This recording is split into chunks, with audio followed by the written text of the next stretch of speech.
nabad macaamiisheeda sharafta badan leh waa fursad cusub iyo abaalmarin cusub iyo alaab cusub iyo saham online.com farxad waxaan oo ah aragtideeda markaad aragteen isweydiinaysaan abaalmarinta cadarada xagee ugu dambeysay wali waxa socda cadarada iibintoodii inaad iibsan kartaa cadarada iyo abaalmarintuna ay dambayso laakiin aan ka farxinay abaalmarinta koowaad waxa la bixin doonaa habeenka jimcaha soo socda haddii rabbi ogolaado cadaradana isla hadda waad sii dalban kartaa adoo ka faa'iideysanaya fursadda midda marka ka nimaadno fursad kale aan idin wadnaa oo ah Blackhead shampoo-gan oo loogu talagalay in qof kastoo iibsada oo ka mid noqdo tartamayaasha guuleystayaasha ku guuleysan doona abaalmarinta aan ugu talagalnay macaamiisheeda taasoo ah abaalmarin ay ku guuleysan doonaan 7 qof 7 qof oo heli doona lacag ah isu geyn $3,000 $3,000 aan ugu talagalnay inuu ku guuleystaan taleefanada halkan kala duwan ee saara ama sidoo kaleba dooqa isaga la qofkii uu yiraahdo abaalmarinteeda aniga lacag igu bedela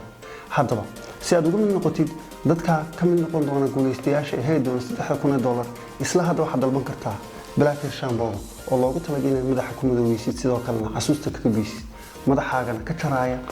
agoolka ama sidoo kale toxobta sidoo kalena ka goynaya ama timaha go'aya ka joojinaya waana hubnaa labadaasba inay aad ku dhibeen rabtidna timahaaga wax ka joojiya agoolka iyo go'itaanka haddaba hadda ka dalba online.com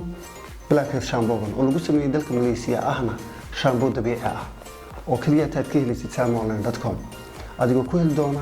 isla goobta iyo magaalada aad joogtid sidoo kalena waxaad toos uga soo iibsan kartaan dukaankayga Samigo adigoo halka ka arki doona abaalmarinaha kala duwan ee la bixinayo waa mid labaad box kasto kamid waxa ku jira 5 xabo macaamiil kasta wuxuu iibsan karaa 3 box iyo wixii ka badan taasoo uu ku heli doono magaalo kasta joogo box kasto kamid ahna $3 ayuu taagan yahay lacag maaha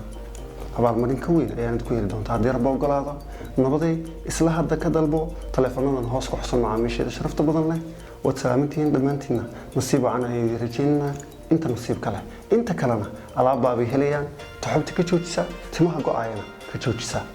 waad salaamantihiin